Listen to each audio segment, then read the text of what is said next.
বাবা যে আমার কি একটা মহাভুল করছে এই দামরার লগে বিয়ে দিয়ে না রাইতে খেতে পারে না ডানে কাম করতে পারে চিল্লাছি কেন কি হইছে চিল্লাছি কেন তোমার তো কোনো খবর নাই আজকে আমার বাবা আসবে শিগগিরই বাজারে গিয়ে সবচেয়ে বড় কাতলা মাছটা কিনে আনো আমার বাবা কাতলা মাছ খুব ভালো পায় ঠিক আছে যা তাও চিল্লাস না বাউ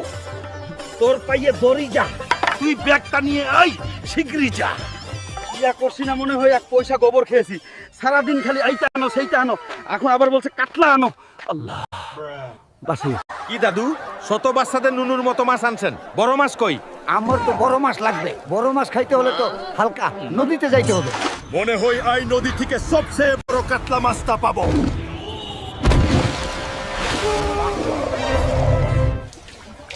ও বউ বাউ দেখ তোর বাবার জন্য কত বড় কাতলা মাছ এনেছি এত বড় মাছ তোর বাবা কেন তোর নানা মানে তোর বাবার বাবা সেও দেখেনি